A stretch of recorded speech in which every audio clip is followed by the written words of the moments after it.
کہ نظر سے جو ریز اٹھتی ہیں وہ انسان کے جسم میں، یعنی نیگیٹو ریز جو خاص طور پر آتی ہیں، حسد کی نظر ہوتی ہے جیسے، تو وہ آ کے ایک ریئیکشن کرتی، کیمیکل ریئیکشن ہوتا ہے اس کی وجہ سے بلڈ میں، جس سے کچھ بیماریاں پیدا ہوتی ہیں۔ حدیث میں آپ کو سنا دیتی ہوں۔ حضرت ام سلمہ سے روایت ہے کہ آپ صلی اللہ علیہ وسلم نے ایک لڑکی کے چہرے پر کالے پیلے رنگ کا نشان دیکھا تو آپ نے فرمایا اسے نظر بد لگ گئی ہے، اس پر دم کرو۔ حضرت جابر کہتے ہیں کہ آپ صلی اللہ علیہ وسلم نے آل حزم کو سانپ کے ڈسنے کی وجہ سے دم کرنے کی رخصت دی، اور آپ نے اسماء بنت امیس سے پوچھا کیا وجہ ہے کہ میرے بھتیجے کمزور ہیں، کیا فقر و فاقہ کا شکار ہیں، یعنی کھانے پینے کے باوجود یہ کیوں کمزور ہیں، کیا ان کو کچھ کھانے کو نہیں ملتا؟ انہوں نے کہا نہیں، بلکہ انہیں نظر بد بہت جلد لگ جاتی ہے، تو آپ نے فرمایا ان پر دم کیا کرو۔ یعنی جس بیماری کی سمجھ میں نہ آئے، کھائے پیے بھی انسان، جوان بھی ہو لیکن اس کو صحت ہو ہی نہ، کوئی ظاہری سبب معلوم ہی نہ ہو، تو ایسے شخص پر دم کرنا چاہیے۔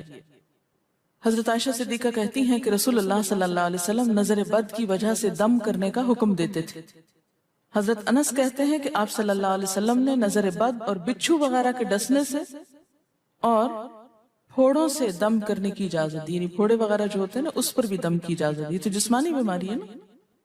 اور نظر کے بارے میں تو یہ بھی کہا گیا ہے، حدیث میں آتا ہے کہ نظر بد کا لگنا حق ہے، انسان کو اونچے پہاڑ سے گرا سکتی، کیونکہ ہوتا کیا ہے کہ جب ایک خاص اینگل سے دیکھا جاتا ہے تو دوسرے انسان کے جسم میں جیسے لرزہ سا آ جاتا ہے نا، اور انسان ہل جاتا ہے۔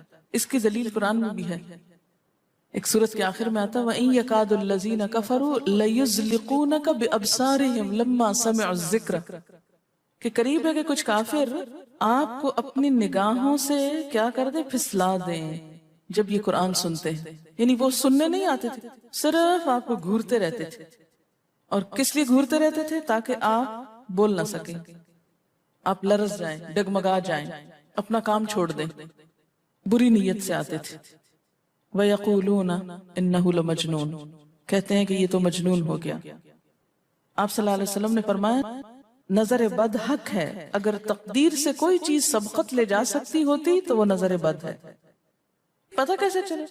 چل جاتا ہے، پتہ کیوں نہیں چلتا؟ مثلا آپ کا بچہ ہنس رہا تھا، کھیل رہا تھا، دودھ پی رہا تھا کہ اچانک کوئی شخص آیا اور جب وہ اٹھا تو بچے نے شور کرنا شروع کر دیا، تو پتہ چل جاتا ہے۔ بعض اوقات گھر ہی کے لوگوں کی لگ جاتی، بعض اوقات محبت سے بھی لگ جاتی، کہ بچہ کھیل رہا تھا، آپ دیکھتے کہ وہ گر پڑا، اچانک رونا دھونا شروع ہو گیا، سر پٹ گیا۔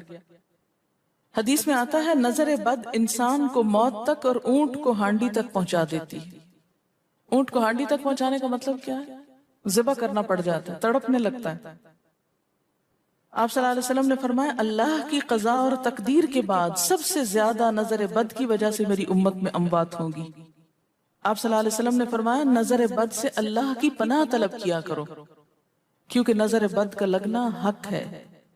اسماء بنت امیس نے آپ سے گزارش کی کہ بنو جعفر کو نظر بد لگ جاتی ہے تو کیا وہ ان پہ دم کر سکتی ہیں؟ آپ نے فرمایا ہاں، یعنی ایک عورت بھی دم کر سکتی ہے، اور اگر تقدیر سے کوئی چیز سبقت لے جانے والی ہوتی تو وہ نظر بد ہے۔ آپ نے فرمایا بے شک نظر بد انسان پر اثر انداز ہوتی ہے، حتیٰ کہ اگر وہ ایک اونچی جگہ پر ہو تو نظر کی وجہ سے گر بھی سکتا ہے، یعنی فزیکلی بھی اثر انداز ہوتی۔ اور آپ دیکھیں کہ وہ قرآن پاک میں نہیں آتا وَمِن شَرِّ حَاسِدٍ إِذَا حَسَدَ، اور حاسد کے شر سے جب وہ حسد کرے، تو نظر بد ہوتی کس کی ہے؟ حاسد کی ہوتی۔ بری نظر کس کی ہوتی ہے؟ حاسد کی۔ تو جو صبح شام 3 دفعہ یہ پڑھتے رہے ان کو حاسد کچھ نہیں کر سکتے، ان کا کچھ نہیں بگاڑ سکتے، جتنا چاہیں گھورتے رہے۔ اسی طرح ابن کثیر نے کہا کہ نظر بد کا اللہ کے حکم سے لگنا اور اثر انداز ہونا حق ہے۔ تو جب اللہ کی پناہ لیتے ہیں نا قل اعوذ برب الفلق قل اعوذ برب الناس، تو آپ نے اللہ کے پناہ لے لی، شیلٹر میں آ گیا۔ اب ہر چیز بیکار ہو رہی ہے، سب نظریں وظریں، اور اگر لگتی بھی ہے انسان کو تو کس سے؟ اللہ کے اذن سے لگتی۔ حافظ ابن حجر کہتے ہیں کہ نظر بد کی حقیقت کچھ یوں ہے کہ ایک خبیث الطبع انسان اپنی حاسدانہ نظر جس شخص پر ڈالے تو اسے نقصان پہنچے۔ ابن قیم کہتے ہیں کچھ کم علم لوگوں نے نظر بد کی تاثیر کو باطل قرار دیا ہے، اور ان کا کہنا ہے کہ یہ محض توہم پرستی ہے۔ اور اس کی کوئی حقیقت نہیں، لیکن حقیقت یہ ہے کہ یہ لوگ سب سے زیادہ جاہل اور ارواح کی صفات اور ان کی تاثیر سے ناواقف ہیں، اور ان کی عقلوں پہ پردہ پڑا ہوا ہے، جبکہ تمام امتوں کے عقلاء باوجود اختلاف مذاہب کے نظر بد سے انکار نہیں کرتے۔ یعنی صرف اسلام میں نہیں، دیگر مذاہب میں بھی یہ کانسیپٹ پایا جاتا ہے، اگرچہ نظر بد کے سبب اور اس کی جہت تاثیر کے سلسلے میں ان میں اختلاف ہے۔ پھر کہتے ہیں اس میں کوئی شک نہیں کہ اللہ تعالیٰ نے جسموں اور روحوں میں مختلف طاقتیں اور طبیعتیں پیدا کی ہیں، اور ان میں کئی خواص اور اثر انداز ہونے والی کیفیات ودیت کی ہیں۔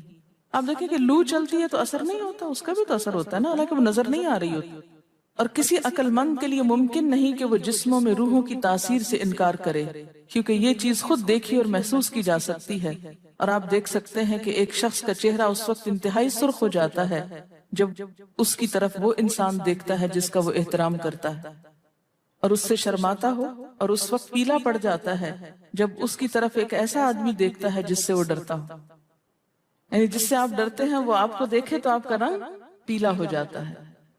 فرمایا یہ سب کچھ روحوں کی تاثیر کی وجہ سے ہوتا ہے، اور چونکہ اس کا تعلق نظر سے ہوتا ہے، اور اس لیے نظر بد کی نسبت آنکھ کی نظر کی طرف کی جاتی ہے، حالانکہ آنکھ کی نظر کچھ نہیں کرتی، یہ تو روح کی تاثیر، یعنی نظر یہ نظر نہیں ہے صرف، بلکہ اندر سے روح یا احساسات ہیں جو ٹرانسفر ہوتے ہیں۔ آپ دیکھیں کہ محبت کی نظر کیا اثر نہیں کرتی ہے نا، اسی طرح نفرت کی، غصے کی، اور آپ کے چھوٹے بچے خاص طور پہ نظروں کو بہت پہچانتے ہیں۔ آپ نے دیکھا ہوگا کہ بچے کچھ لوگوں کے پاس فوراً چلے جاتے ہیں اور کچھ لوگوں کے پاس نہیں جاتے۔ بچوں کی مثال اس لیے دے رہی ہوں کہ وہ معصوم ہوتے ہیں نا، ان کو کسی نے سکھایا پڑھایا نہیں ہوتا کہ ادھر جاؤ اور ادھر نہ جاؤ، اور اگر آپ سکھائیں پڑھائیں بھی تو پھر بھی وہ اپنی مرضی کرتے ہیں، آپ کی نہیں مانتے، تو وہ ایک طرح سے بہترین جج ہوتے ہیں۔ بعض لوگوں کو دیکھ کے بچے رونے لگتے ہیں، بعض کو دیکھ کے مسکرانے لگتے ہیں، یہ ایسا کیوں ہوتا ہے؟ اچھا، اسی طرح اگر کوئی شخص کانسٹنٹلی آپ کو دیکھ رہا تو آپ کانشیس ہو جاتے ہیں، آپ ٹھہر نہیں سکتے۔ اسی طرح اگر کوئی سٹیئر کر رہا ہو تو اس کی نظروں سے بعض اوقات خوف بھی آنے لگتا ہے۔ اللہ نے کیسی کیسی طاقتیں انسان کو دی ہیں، سلطان النصیرہ۔ اچھا، پھر لکھتے ہیں کہ روحیں اپنی طبیعتوں، طاقتوں اور کیفیتوں اور اپنے خواص کے اعتبار سے مختلف ہوتی، سو حسد کرنے والے انسان کی روح واضح طور پر اس شخص کو اذیت پہنچاتی ہے جس سے حسد کیا جاتا ہے۔ ویسے بھی تو آپ دیکھیں نا، وہ رویے ایک دم آپ پہچان لیتے ہیں۔ یہی وجہ ہے کہ اللہ تعالیٰ نے حاسد کے شر سے پناہ طلب کرنے کا حکم دیا ہے۔ حاسد کی تاثیر ایک ایسی چیز ہے جس سے وہی انکار کر سکتا ہے جو حقیقت انسانیت سے خارج ہو۔ جنوں کی نظر بھی لگتی، یہ میرا قول نہیں ہے، حدیث ہے۔ حضرت ابو سعید خدری سے روایت ہے کہ رسول اللہ صلی اللہ علیہ وسلم جنات اور انسانوں کی نظر بد سے پناہ مانگتے تھے، یعنی آپ جو پناہ مانگتے تھے بری نظر سے، وہ انسانوں کی بھی اور جنوں کی بھی۔ پھر جب معوذتین الفلق اور الناس نازل ہوئی تو آپ انہی کو پڑھتے اور باقی دعائیں آپ نے چھوڑ دی تھی، یعنی قل اعوذ برب الفلق، قل اعوذ برب الناس، پھر سب چیزوں کے شر سے بچنے کے لیے کافی۔ یاد رکھیے بعض اوقات اپنی نظر بھی لگتی ہے، خود کو بھی نظر لگتی ہے۔ اسی طرح جب لباس اتارا جاتا ہے نہانے کے لیے مثلاً، تو اس وقت بھی دعا سکھائی گئی۔ بسم اللہ پڑھنی چاہیے، بیسیکلی بسم اللہ پڑھ کر اتارنے چاہیے، اور اس کے علاوہ اعوذ بکلمات اللہ التامات من شر ما خلق بھی پڑھ سکتے ہیں۔ آپ کو معلوم ہے کہ ٹوائلٹ میں جانے سے پہلے بھی دعا سکھائی گئی، کیونکہ جنات کے ٹھکانے گندی جگہوں پر ہوتے ہیں۔ اللہم انی اعوذ بک من الخبث والخبائث، خبیث جنوں اور خبیث جننیوں، خبائث سے تیری پناہ میں آتا۔ یہ دعا کیوں سکھائی گئی؟ اسی لیے کہ اگر آپ وہاں پر موجود ہیں، اور خصوصاً اگر آپ بے لباس ہیں، تو بھی ایسی چیزوں کی نظر بھی لگ سکتی ہے اور وہ چیزیں اثر انداز بھی ہو سکتی ہیں۔ اسی لیے بلا ضرورت تنہائی میں بھی بے لباس ہونے سے منع کیا گیا۔ بعض لوگوں کی عادت ہوتی ہے نا کہ وہ نہانے بیٹھتے ہیں تو وہی کپڑے دھونے شروع کر دیتے ہیں، اور نہیں، بس فوراً اپنے آپ کو ڈھانکنے کی کوشش کریں، بلا ضرورت زیادہ دیر بے لباس نہ رہیں۔ ایک حدیث میں آتا ہے، ابو امامہ کہتے ہیں کہ میرے باپ سہل بن حنیف نے غسل کا ارادہ کیا، اور جب قمیص اتاری تو عامر بن ربیعہ ان کی طرف دیکھ رہے تھے، ان کا رنگ انتہائی سفید تھا اور جلد بہت خوبصورت تھی۔ عامر نے دیکھتے ہی کہا میں نے آج تک اتنی خوبصورت جلد کسی کنواری لڑکی کی بھی نہیں دیکھی۔ ان کا یہ کہنا تھا کہ سہل کو شدید بخار شروع ہو گیا۔ چنانچہ نبی صلی اللہ علیہ وسلم کو یہ قصہ بتایا گیا اور آپ سے یہ بھی کہا گیا کہ سہل کی حالت یہ ہے کہ وہ سر بھی نہیں اٹھا سکتا۔ آپ نے پوچھا کیا تمہیں کسی پہ شک ہے؟ انہوں نے کہا جی ہاں، عامر بن ربیعہ پہ ہو سکتا ہے۔ آپ نے انہیں بلوایا اور ناراضگی کا اظہار کرتے ہوئے فرمایا تم میں سے کوئی ایک کیوں اپنے بھائی کو قتل کرتا ہے؟ کیا تم بارک اللہ نہیں کہہ سکتے تھے؟ اس لیے اب غسل کرو، اور اس غسل کا پانی کس پہ ڈالا جائے؟ جس کو نظر لگی۔ عامر نے اپنا چہرہ، ہاتھ، کوہنیاں، ٹخنے، پاؤں اور اپنی چادر کے اندرونی حصے دھوئے، پھر اسی پانی کو آپ نے سہل کے اوپر پیچھے سے بہا دیا، یہ نہیں کہ اس کے منہ پہ ڈالنا، پیچھے سے بہا دیا اور سہل فوراً ٹھیک ہو گئے۔ اس کا طریقہ بتایا گیا اس غسل کا۔ ابن شہاب زہری کا کہنا ہے کہ ہمارے زمانے کے علماء نے غسل کی یہ کیفیت بیان کی ہے، جس آدمی کی نظر لگی ہو اس کے سامنے ایک برتن رکھ دیا جائے جس میں وہ سب سے پہلے کلی کرے اور پانی اسی برتن میں گرائے، پھر اپنا چہرہ دھوئے، پھر اسی پانی کے ذریعے اپنے ہتھیلیاں، دائیں ہاتھ اور ہتھیلی پہ پانی بہائے، پھر بائیں پر اور پھر دائیں کوہنی پر، پھر بائیں کوہنی پر، پھر بائیں ہاتھ سے اپنا دایاں پاؤں دھوئے، پھر دائیں ہاتھ سے بایاں پاؤں دھوئے، اور پھر اسی طرح گھٹنوں پہ پانی بہائے، اور پھر یاد رہے کہ سارا پانی برتن کے اندر جائے، اور اس کے بعد جس شخص کو نظر لگی ہو اس کے سر کی پچھلی جانب سے وہ پانی ایک ہی بار بہا دیا جائے۔ حضرت عائشہ کہتی ہیں کہ جس شخص کو بری نظر لگتی اس کو اسی طرح غسل کروایا جاتا۔